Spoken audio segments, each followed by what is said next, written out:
Acompaña Martín Belerroz. Martín es teólogo de pregrado, de la maestría también en teología de la Universidad de Montreal. Es doctor en teología de la Universidad Javeriana. Está haciendo un doctorado en estudios clásicos en la Universidad de Laval, de Quebec. Es profesor de la Universidad de San Buenaventura en la maestría de Derecho Religioso y director de la Cátedra de Estudios Agustinianos. En esta ocasión nos va a presentar una ponencia titulada Violencia y Apofatismo, cuando el Espíritu Santo se vuelve revolucionario. Entonces los dejo con Martín.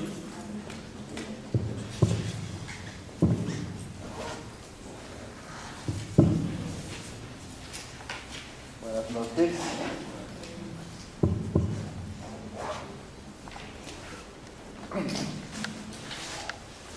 Bueno, como ya Andrés lo mencionó, el título es Violencia y Apofatismo, cuando el Espíritu Santo se vuelve revolucionario.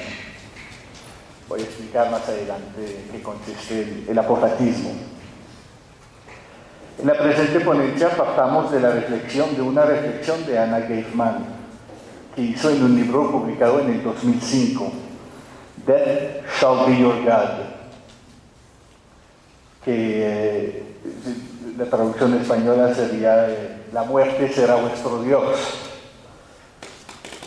En su obra, la historiadora hace una historia del terrorismo moderno, desde sus orígenes hasta el terrorismo islamista contemporáneo. Todos nos hacemos la pregunta en un momento u otro: ¿por qué la fe religiosa lleva a algunos de los creyentes, de sus creyentes, a matar en el nombre de Dios? ¿En quién creen? ¿Cómo la fe religiosa pudo llevar al terrorismo? A esta pregunta es muy sencillo contestar, porque simplemente la fe religiosa es el origen mismo del terrorismo, tal como lo conocemos en la actualidad. De hecho, en la tesis que defiende Anna Geithmann, atribuyendo el origen del terrorismo moderno al nihilismo ruso del siglo XIX y a sus categorías supremamente teológicas cristianas, a continuación nos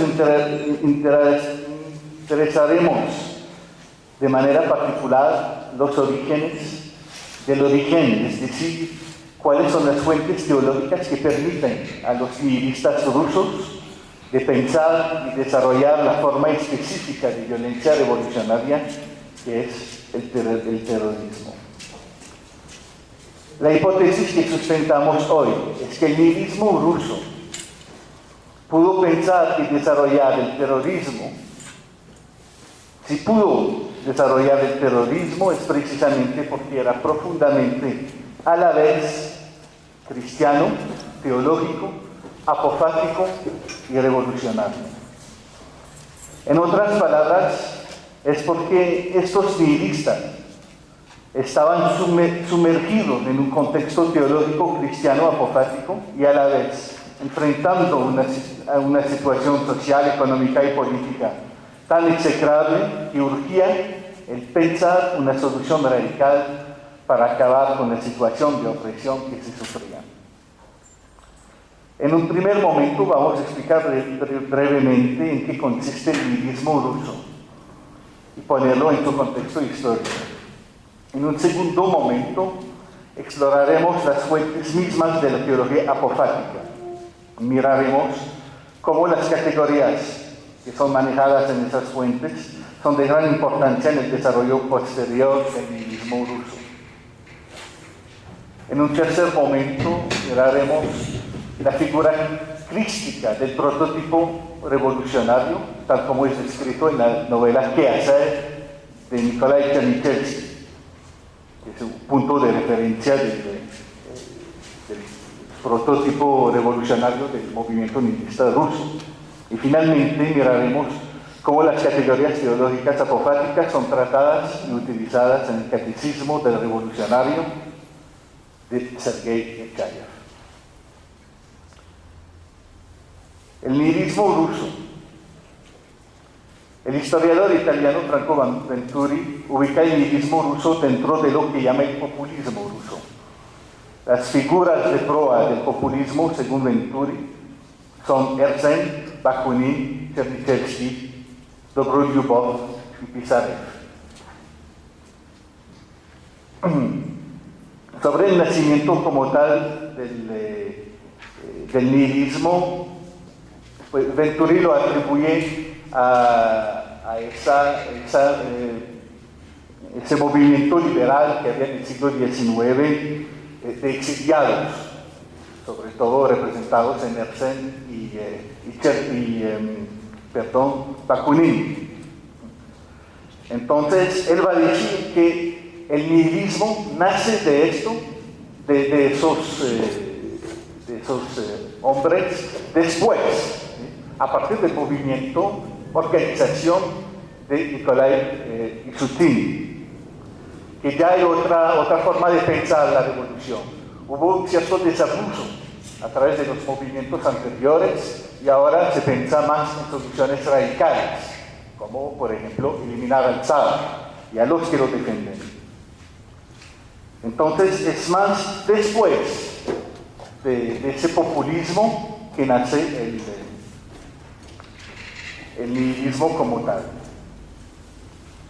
La característica propia del nihilismo de la época, según Venturi, es esencialmente la conspiración, lo que implica una pérdida de confianza en las capacidades del pueblo a rebelarse y a organizarse. Según Venturi, los nihilistas son los que se apropian las tareas revolucionarias del pueblo y por el mismo hecho deciden, piensan y actúan en vanguardia, como poseyendo una conciencia, una fuerza y una concientización revolucionaria que lo ubica por encima del pueblo y de su voluntad real. Por nuestra parte, lo que caracteriza el nihilismo ruso no puede ser la conspiración, aunque esta es un componente importante del nihilismo ruso. Lo que caracteriza esencialmente el nihilismo ruso es más bien una actitud revolucionaria, la que es elaborada en el catecismo revolucionario y que lleva a un todo o nada, a un nada que perder, que implica eliminar hasta sus raíces más profundas lo que impide la emergencia de la vida plena del hombre nuevo. Ese hombre nuevo descrito en el catecismo revolucionario, y que su autor es Nechayev, se aplica a encarnar, es decir, a encarnarse, es inspirado por el personaje de Rametov de la novela Quehacer de Chernyshevsky. Volveremos un poco más tarde sobre Rametov y sobre el catecismo revolucionario. La organización, pues nosotros también vamos a plantear que Chernyshevsky, sobre todo Chernyshevsky, más que Dobrolyubov y Pisarev, que ellos sí tenían una crítica nihilista frente al mundo ambiente, pero más bien a un nivel artístico, a un nivel estético. En cambio, Chernyshevsky tiene una crítica social, política y económica más profunda. Entonces, ubicamos el movimiento por nuestra parte, el movimiento nihilista a partir de la figura misma de Chernyshevsky, aunque él mismo nunca tomó medios violentos, pero por sus escritos. Entonces, esos escritos precisamente de Chernyshevsky son la inspiración de la organización de Vyshutin. La organización es una organización que se llama organización, así de sencillo. Y dentro de esa organización hay un comité director, el infierno.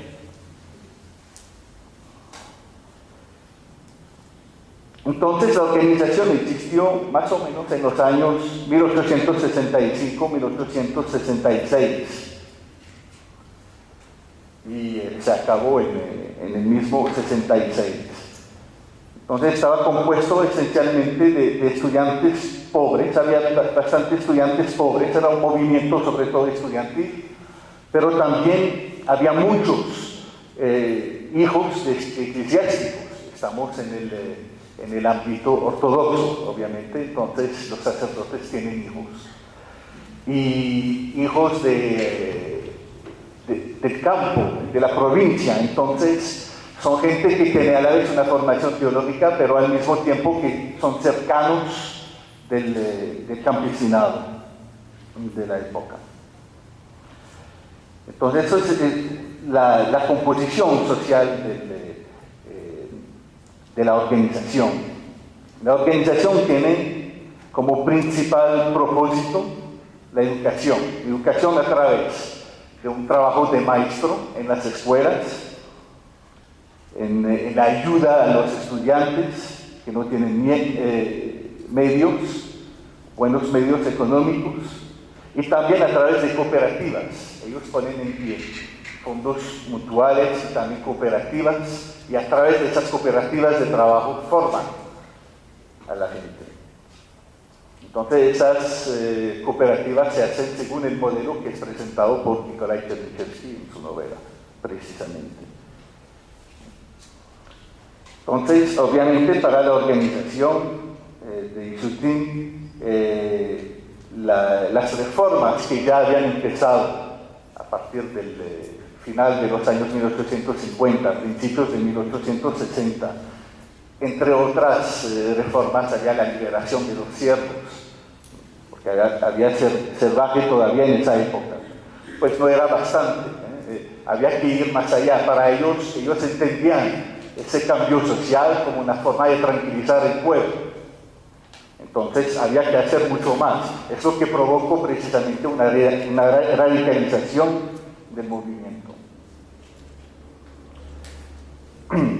Entonces las figuras más importantes del movimiento son primero Yeshutim, el movimiento de organización, Nikolai Yeshutim, que él fue muy marcado, muy inspirado por Chernyshevsky, por el modelo que es presentado, el modelo revolucionario, el modelo cooperativo presentado en esa novela.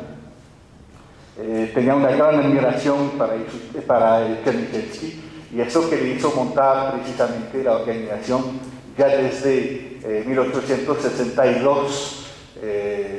Habían mandado a Chernyshevsky en Siberia, en campos de trabajo, y la idea era montando la organización, de liberar, lo que no se realizó, obviamente. Para él para Yeshutim había tres grandes hombres en el mundo. Eso es interesante: Jesús, Pablo, el apóstol, y Chernyshevsky. Otra figura importante del movimiento es Kudiakov. Pues Kudiakov, sobre todo por un trabajo que hizo, un escrito que tuvo, que ahora solo se encontró parcelas de ese trabajo, que tiene por título Para los verdaderos cristianos. Entonces, toma afirmaciones que toma en la Biblia, las aplica a las realidades del pueblo campesino de Siberia, de donde viene, y articula su discurso revolucionario a través de eso. Sobre todo, Kudiakov toma las sentencias del Hechos de los Apóstoles, del libro de los Hechos de los Apóstoles. Es interesante, porque aquí la orientación del escritor es sobre la disciplina personal, el cómo yo, como revolucionario, tengo que actuar, el acento que poner. Y la otra figura, probablemente la más conocida, Karakózov, que en abril 1866, intentó matar al zar Alejandro II. Lo arrestaron, obviamente. Él, en una carta en la cual explica su gesto, decía que tal Cristo me estoy ofreciendo al pueblo miserable, al pueblo oprimido.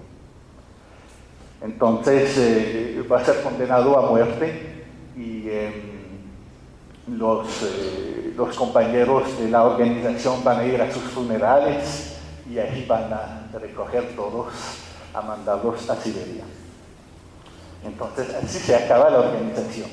pero hay uno de esos miembros de la organización que llega tarde, entonces que no se presenta a los funerales, Tkachev, y él participará con Nechayev a montar de nuevo una organización que no vaya a llamarse la organización otra vez, pero otra organización revolucionaria, tipo de conspiración. Entonces, Nechayev es obviamente una figura muy importante aquí. Nechayev fue mucho asociado a Bakunin. De hecho, en un primer momento se fue a Ginebra a encontrarse con Bakunin con un propósito preciso, obtener plata, donde supuestamente escribieron el catecismo del revolucionario. Ahí hay un debate sobre esa cuestión, porque Nechayev verosímilmente sí lo escribió, pero no es un discurso muy bakuniniano lo que hay en el catecismo del revolucionario. De hecho, sí, Bakunin escribió otro catecismo, pero el catecismo revolucionario, no del revolucionario. Entonces, los podemos disociar.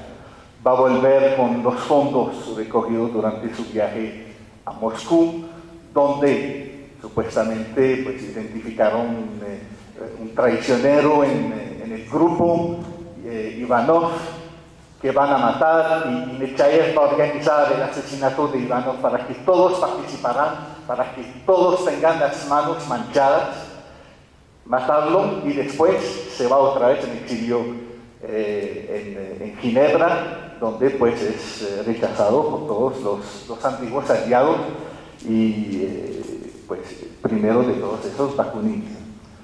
Va a volver, después de ese rechazo, va a volver a Moscú, donde lo van a atrapar y va a morir en cárcel 13 años después. En cárcel, eso es muy interesante porque hay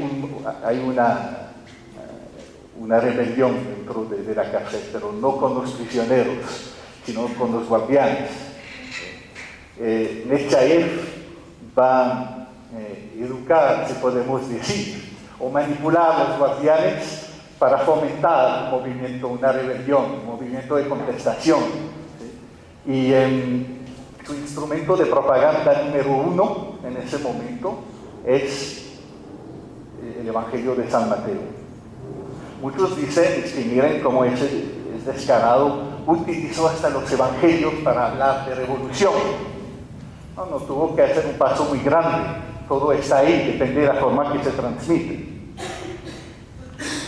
Entonces, eso como para presentar de forma general el nihilismo ruso.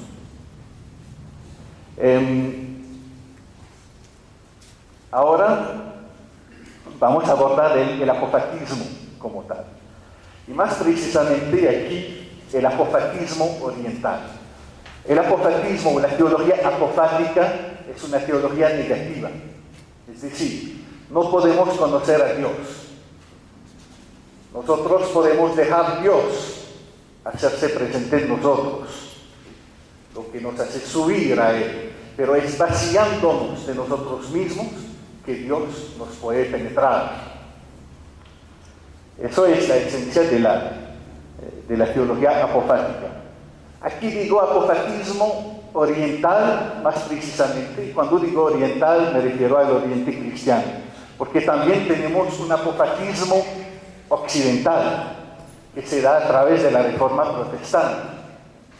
La teología de la cruz, por ejemplo, de Martín Lutero, es una teología apofática.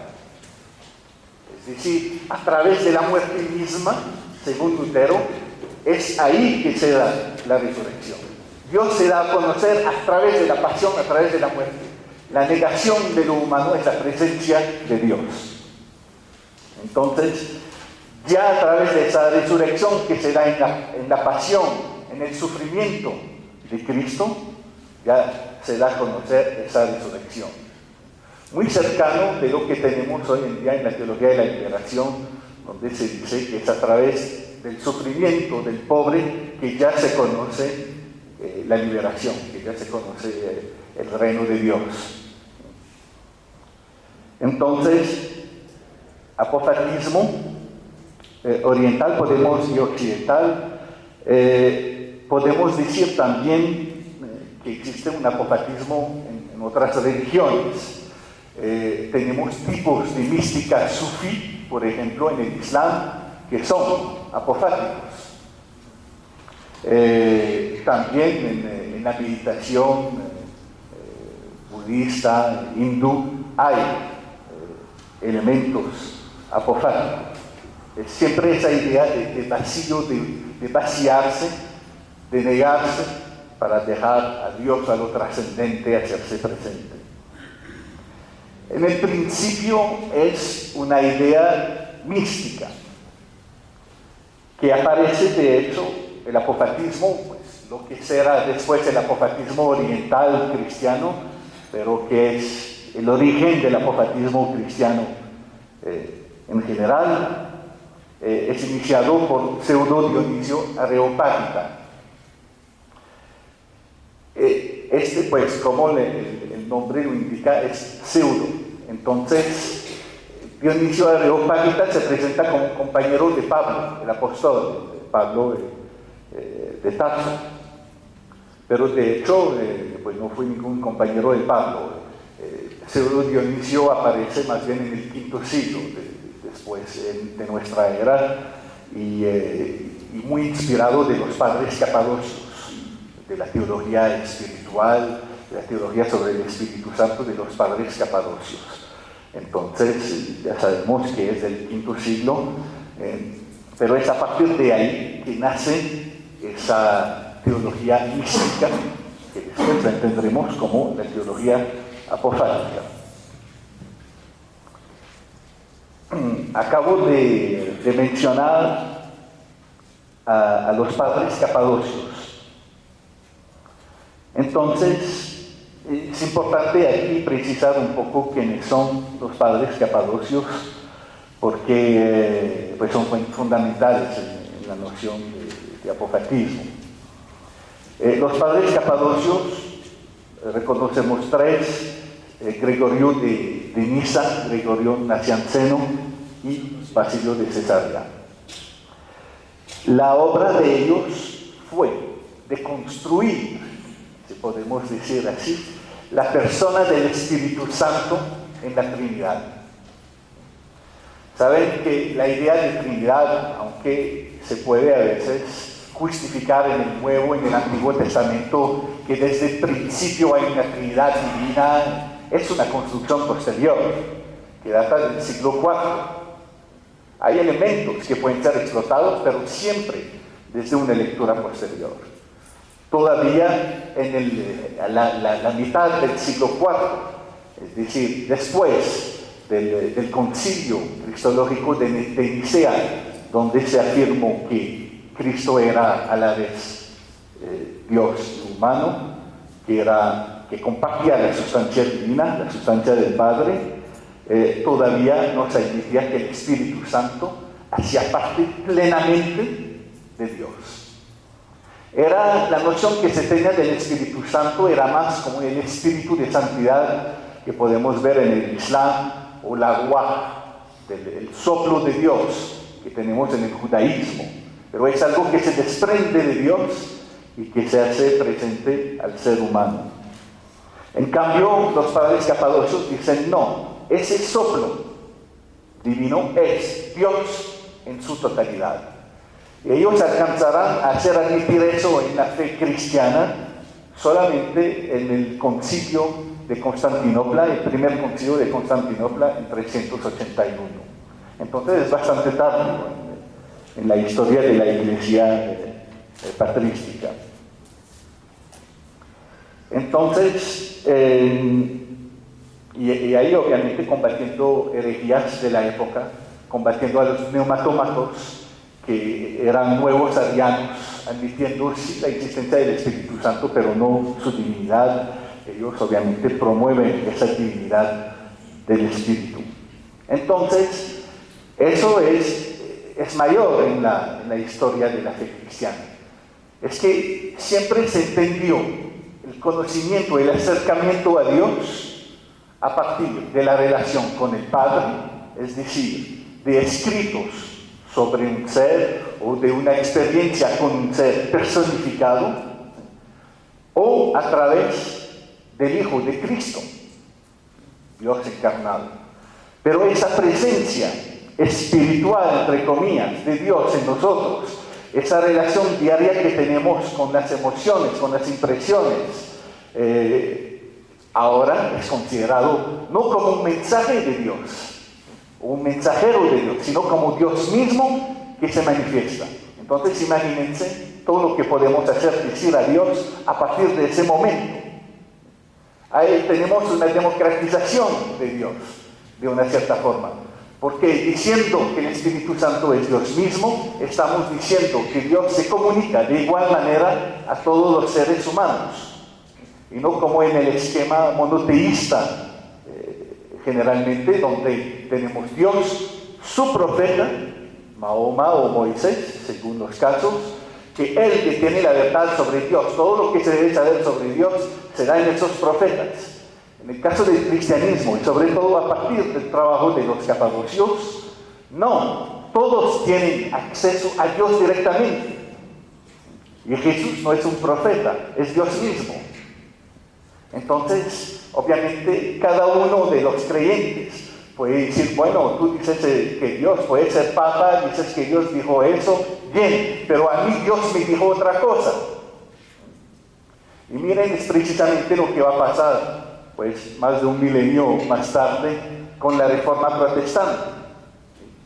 Tenemos gentes que ni son sacerdotes, en el caso de Calvino, por ejemplo, o que son meros sacerdotes en el caso de Lutero, que dicen al Papa, no, es que tú te equivocas, a mí el Espíritu Santo me dijo otra cosa.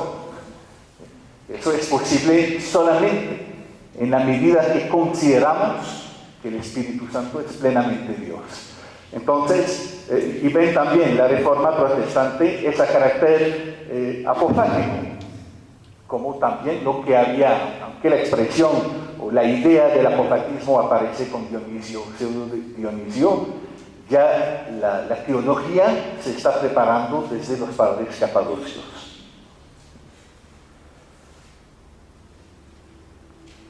Y es propio al apofatismo dar una importancia singular a la acción del Espíritu Santo.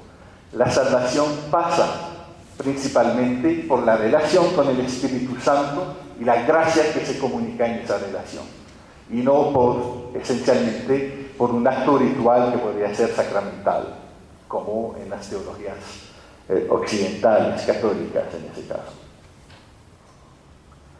Entonces, aquí, mirando más de cerca dos de los padres capadocios, Gregorio de Nisa tuvo una influencia sobre el pensamiento de pseudo Dionisio. En una obra de Gregorio que se llama La vida de Moisés, tiene esa idea, esa categoría de subida al Sinaí.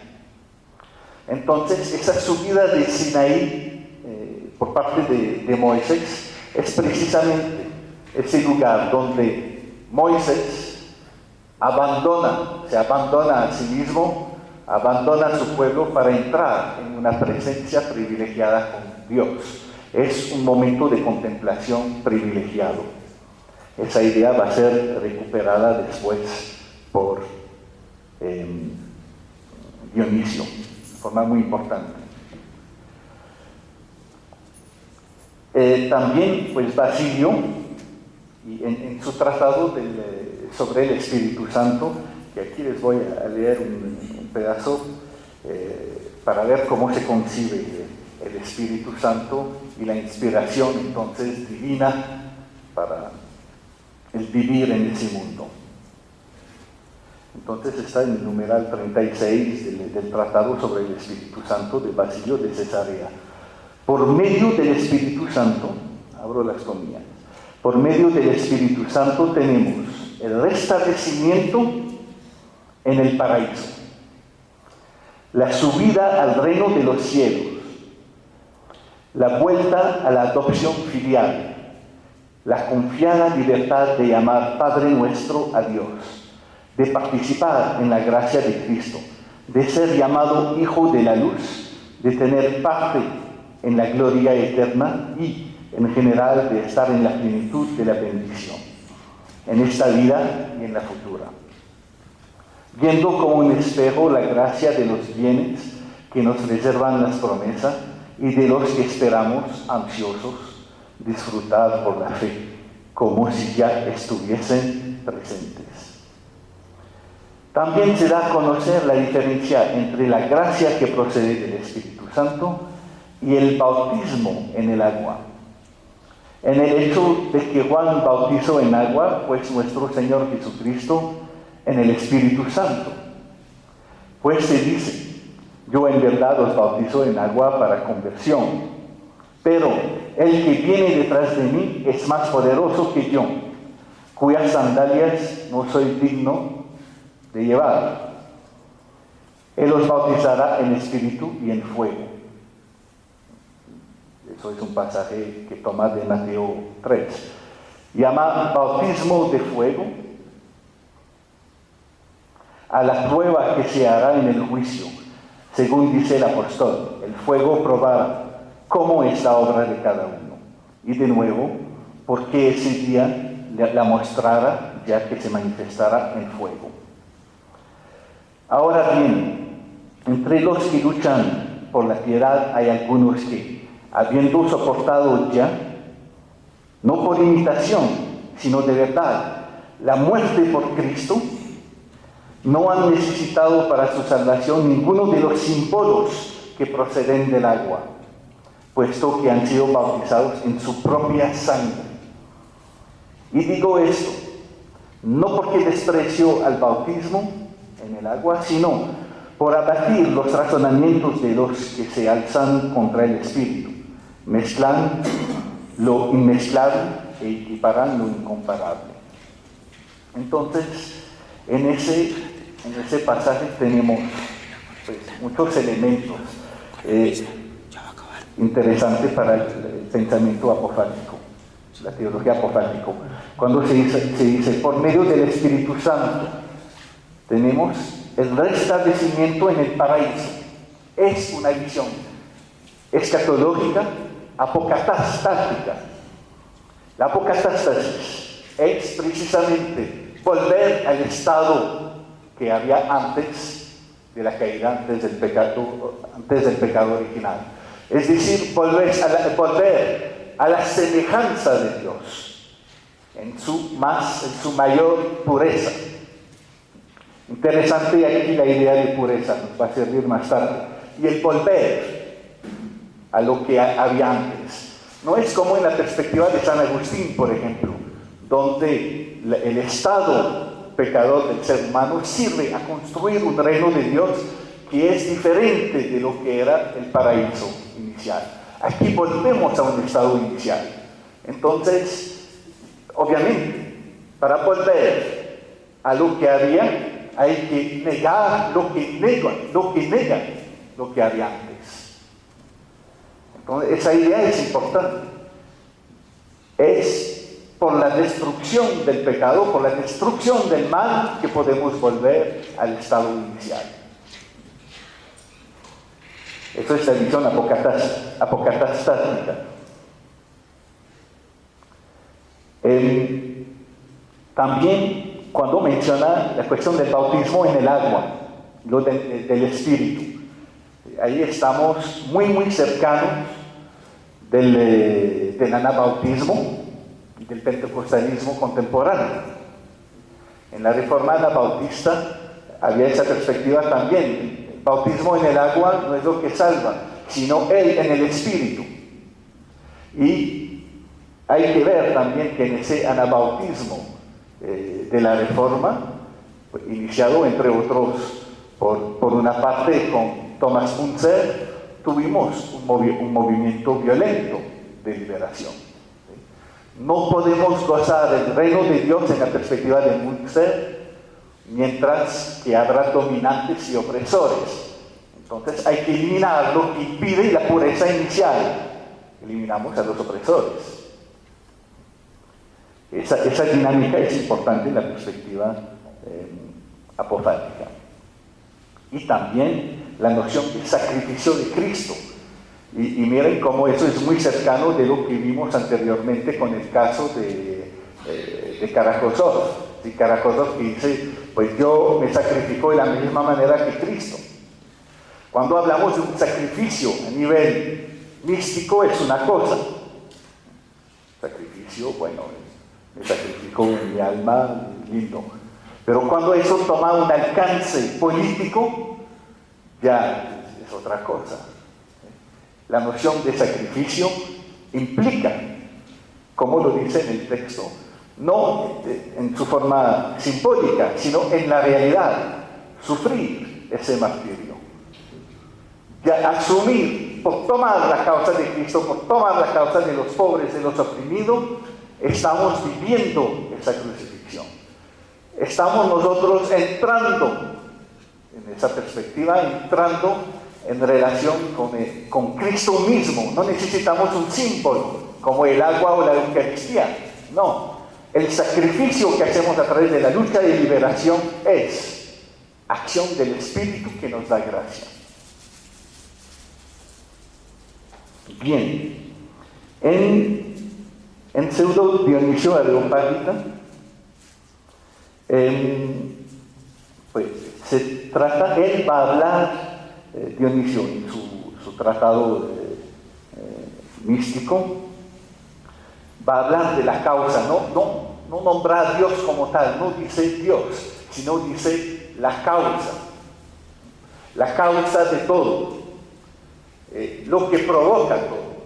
La causa es también cuando estamos politizando una lucha de liberación en pro de los pobres.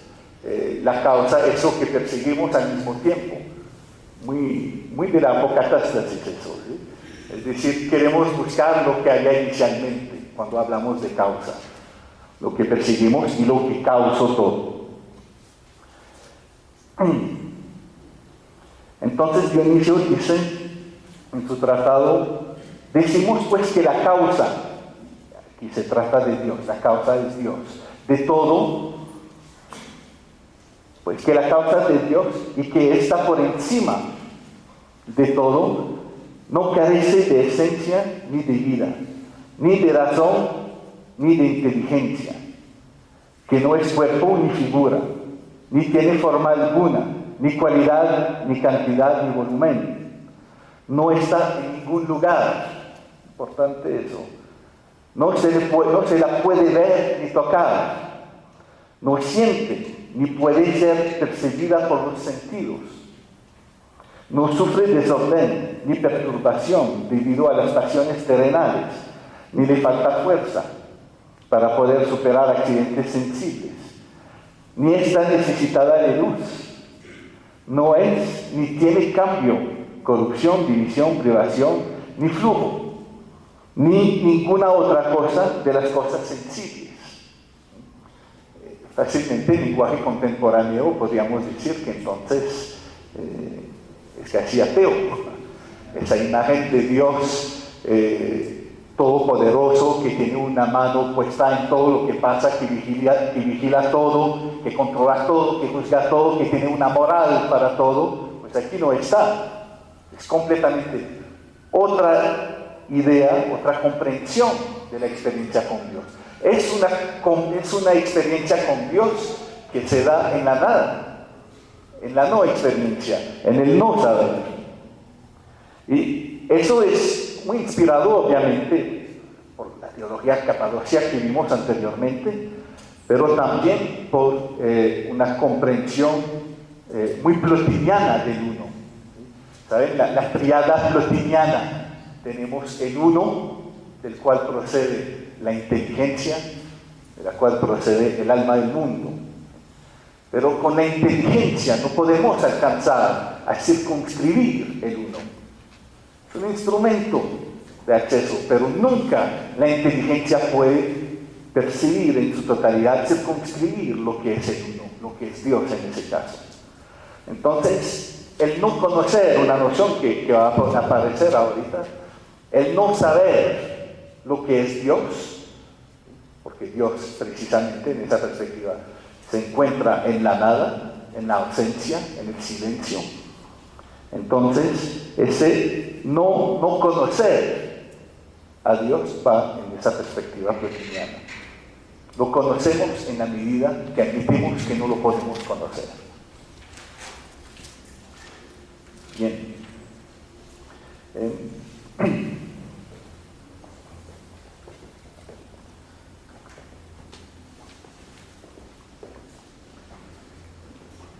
Aquí hablando de Dionisio tomando a la idea de subir al Sinaí por parte de Moisés y su encuentro con Dios, va a decir lo siguiente: no en vano, efectivamente, el divino Moisés recibe el mandato de purificarse, él primeramente, y además que se apartara de los que no lo estuvieran. Entonces, deshacerse de sí mismo. Y después de haberse purificado del todo, pudo escuchar las trompetas de varios sonidos y pudo ver muchas luces que futuraban puros y abundantes rayos. Después se separó de la multitud y acompañado de los sacerdotes elegidos, se encaminó a la cumbre del Monte Santo. Aunque ciertamente no se encontró con el mismo Dios en persona y no lo pudo ver, pues es invisible, sino con el lugar donde él mora. Yo pienso que esto quiere indicar que las cosas más santas y sublimes que vemos y pensamos son meros razonamientos hipotéticos para poder explicar al que todo lo trasciende.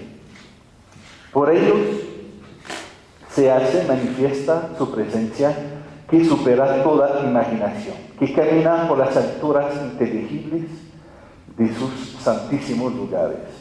Y solamente entonces se ve libre de esas cosas vistas y también de las que ven y penetran en las tinieblas realmente misteriosas del no saber, y ahí cierra los ojos y todas las percepciones cognitivas y se abisma en lo totalmente incomprensible e invisible, abandonando por completo en él que está más allá de todo y es de nadie, ni de sí mismo ni de otro, pero renunciando a todo conocimiento, queda unido en la parte más noble de su ser con aquel que es totalmente inconocible y por el hecho de no conocer nada entiende por encima de toda inteligencia.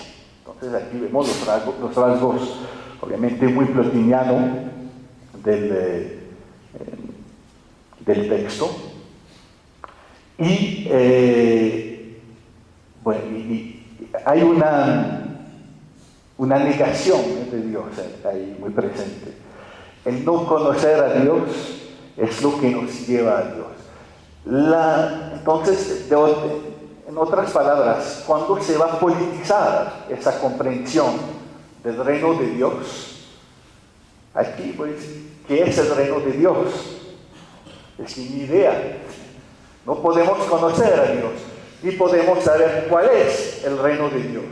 Solamente se puede conocer al reino de Dios a partir de las negaciones de lo que no es el reino de Dios. ¿Cuál es entonces la justicia divina? ¿Cuál es la libertad divina?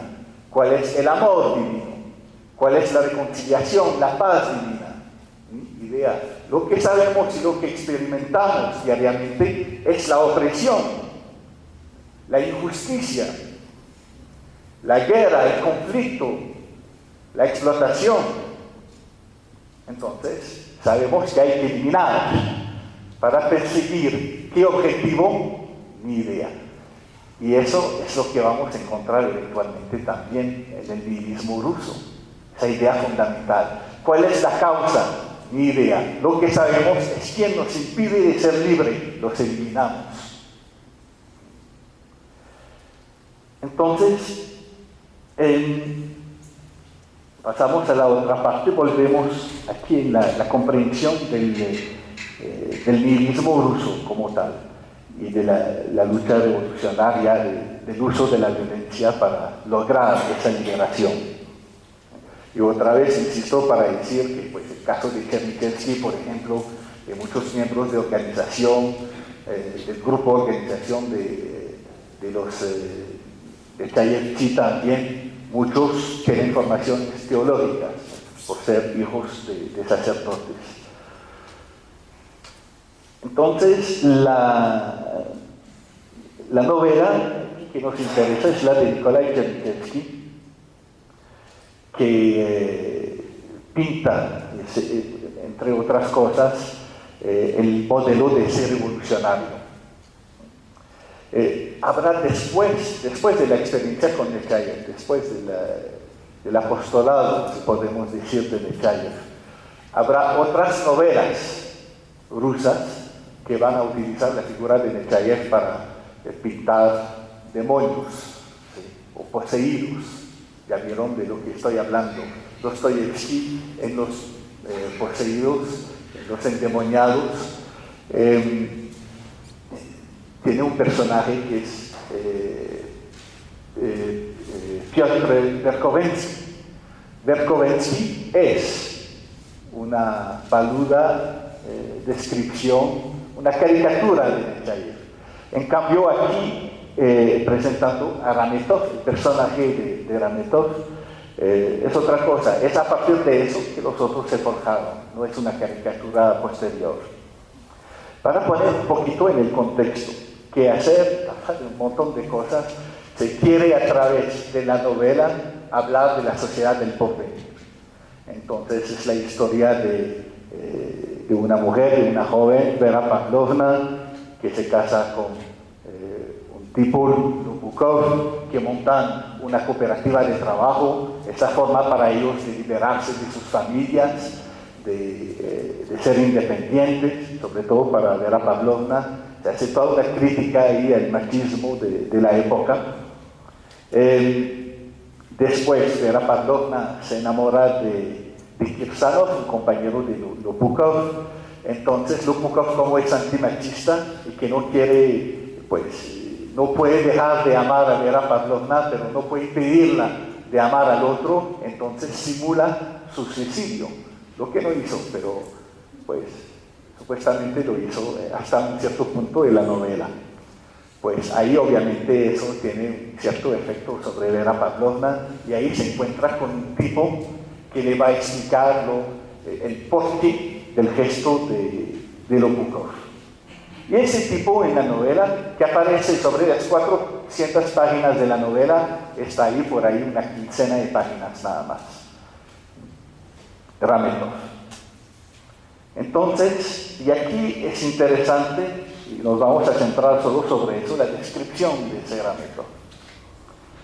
Y aquí en el subtítulo habla de figura crística de Rametov. Y es una comprensión nítidamente apofática de Cristo que tenemos en ese Rametov.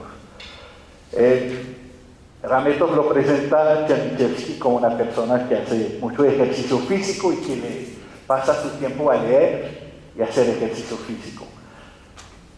Es una secta, vive completamente apartado de los demás. Sus relaciones con los demás son limitadas, solo en la perspectiva de la educación revolucionaria o de una cierta utilidad en la construcción de esa revolución, de esa sociedad nueva, del hombre nuevo, que él es cuyo él es el prototipo en eso, porque también los nihilistas rusos hablan de hombres nuevos, una categoría muy cristiana. Su relación con los demás es limitada, vive en pleno ascetismo. No tiene tiempo de ocio, se dedica solamente a la causa. Si lee es para la causa, es para aprender cómo fomentar, cómo construir esa sociedad nueva. Si lee sobre economía es para aprender sobre las cooperativas o para aprender sobre los vicios de la sociedad en la cual vive. Si lee sobre literatura es para entender a la gente con la cual vive. Si se interesa a otras ciencias es en el mismo propósito. Su moral es: lo que es bueno para la causa es bueno, lo que es malo para la causa es malo. Entonces, obviamente, en esa perspectiva se puede justificar los actos violentos. Su manera de criticar con frialdad es alguien que no sonríe, no tiene risa. Lo presentan así, por lo menos. Muy cercano de la iconografía rusa, de la iconografía ortodoxa. Sí, que tenemos un Cristo sin rasgo, un Cristo aún con un rostro plano, aplastado en la imagen, ¿sí? Y muy serio. Así lo presentan. Sus amores y relaciones amorosas no puede tener, porque tiene solo una, que es la revolución. ¿Sí? Muy cercano de un pensamiento de comunidad religiosa. Vivir el celibato para dedicarse a la causa de Cristo. Y aquí esa causa es el establecimiento de una sociedad nueva que va a acoger hombres nuevos.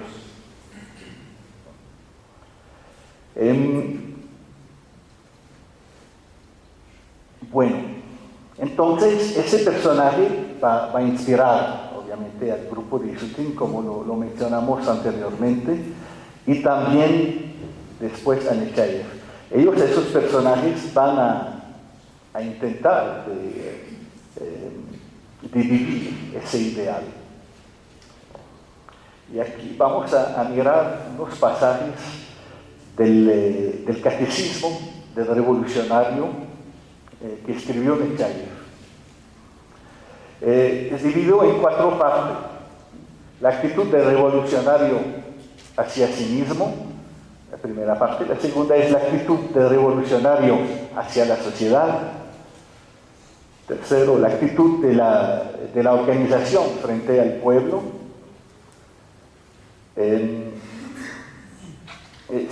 Tercero, actitud del revolucionario frente a la sociedad. Segundo, actitud del revolucionario frente a sus compañeros. Y tercero es la organización frente a la sociedad, al pueblo en general. Aquí lo que nos va a interesar más particularmente es la actitud del revolucionario hacia sí mismo. Lo que subrayamos anteriormente, el caso de Kudryakov, que él se va a ocupar en su libro Para verdaderos cristianos, va a hablar a partir de sentencias que saca de Hechos de los Apóstoles, que eso es la vida de las primeras comunidades, cómo vivían juntos en comunidad. No hay grandes principios, ni hay grandes declaraciones teológicas, es un vivir en comunidad, cómo cada uno vive frente a su postura cristiana y con los demás. Además, eso es muy particular. Generalmente en los grupos revolucionarios se habla de cómo se ve la sociedad, no cómo uno ve la relación del mismo con el mismo. Queremos cambiar el mundo, no cambiarse a sí mismo. Ya de tener esa idea de cambiarse a sí mismo, de tener una actitud personal frente a esa causa, pues es una influencia que es muy del misticismo oriental, ortodoxo, dijera apofático. Entonces, en el primer párrafo de esa parte, de actitud de revolucionario hacia sí mismo, dice: el revolucionario es un hombre condenado de antemano. Tiene ni intereses personales, ni asuntos personales, ni sentimientos, ni propiedad, ni aún tiene nombre. Todo en él está absorbido por un único interés, un único pensamiento, una única pasión: la revolución. Un ejercicio que les propongo. Podríamos reemplazar aquí el revolucionario por el monje y la revolución por el reino de Dios. Cabe perfectamente. miren eso, tiene ni interés personal, ni sentimientos, ni propiedad, ni a un nombre. Cualquier monje de cualquier comunidad religiosa antiguamente cambiaba su nombre. No inventaron nada, tomaron. No sé si es una paternidad linda que podemos tener como cristianos, esos movimientos, pero la tenemos. En el fondo, el segundo párrafo, en el fondo de sí mismo, no solamente en palabras, pero también en práctica, va a romper toda relación con el orden público y con el mundo civilizado, con toda ley, con toda condición aceptada y también con toda moralidad. Lo que tiene que ver con el mundo civilizado es un enemigo implacable. Y si continúa a vivir en ese mundo, es solo para destruirlo más completamente. Es un pleonasmo, yo sé, leo lo que hay en el texto. Tercero, el revolucionario desprecia todo doctrinarismo. Renuncio a la ciencia pacífica que abandona a las generaciones futuras. El sacrificio de sí mismo aquí. Él conoce una sola ciencia, la de la destrucción. Es en ese objetivo, y solamente en ese objetivo, que estudia la mecánica, la física, de pronto la medicina. Es en ese objetivo que estudia día y noche la ciencia viviente de los hombres, de sus caracteres, de las situaciones, de todas las modalidades del orden social, tal como existen las diferentes clases de la humanidad. En cuanto a su objetivo, tiene solo uno: la destrucción más rápida y más segura de ese orden infecto. Cuarto, desprecia la opinión pública, desprecia y odia en todos sus motivos y todas sus manifestaciones la moralidad social actual. A sus ojos hay solo una moral, y es lo que contribuye en el triunfo de la revolución. Todo el resto es inmoral. Pues que debería, hablando del reino de Dios, es lo que debería ser la moral cristiana también. Si algo sí contribuye a una sociedad más justa, debería ser, a los ojos del cristiano, moralmente bien, y lo que no contribuye, no. Entonces, en otras palabras, estoy diciendo que la moral cristiana actual, pues, no corresponde a lo que se debería. 5. El revolucionario es un hombre, lo repite, condenado de antemano, implacable hacia el Estado y hacia todo lo que representa la sociedad. Debe esperar ninguna piedad por parte de esa sociedad. Entre él y esa sociedad es una guerra incesante, sin reconciliación posible, una guerra abierta o secreta, pero a muerte. La perspectiva de la apocatastasis es muy presente aquí. 6. Severo hacia sí mismo, debe ser también severo hacia los demás. Todos sentimientos de ternura, de parentesco, de amistad, de amor, de gratitud y aún de honor, deben ser aplastados, aniquilados en él, por la única y fría pasión revolucionaria. ¿Sí? Es esa idea muy iconográfica, ¿sí? de la vivencia, del hacer presente otro orden, que sería sí justo, que sería sí de paz, que sería sí de libertad, en este caso. Y 7, el carácter del verdadero revolucionario excluye todo romanticismo, toda sensibilidad. Eso es el negar su humanidad para dejar ese espíritu luchar en nosotros. Todo entusiasmo, excluye todo entusiasmo y todo impulso. Excluye también el odio y la venganza personal. La pasión revolucionaria es de ahora en adelante su segunda naturaleza y debe apoyarse solamente sobre el cálculo frío para actuar. Todas las partes siempre deben encarnar, no a qué lo lleva a sus impulsos personales, pero el interés de la revolución. Una nota también importante aquí: es que la palabra revolución no existe en ruso en esa época todavía. Revolución, revolución, va a aparecer más tarde, ahí alrededor de 1905. En ese momento la palabra que es utilizada en ese texto en lugar de revolución es Vostani, es decir, resurrección, la misma palabra que aparece en los evangelios que hablan de la resurrección de Cristo. La resurrección es ponerse de pie, levantarse en contra una opresión. Eso es el sentido profundo de la resurrección. No hay que olvidar que el concepto de resurrección en la fe judeo-cristiana aparece en el libro de los Macabeos y es lo que es prometido. La resurrección de los cuerpos es lo que es prometido a los mártires, a aquellos que dieron su vida, que fueron descuartizados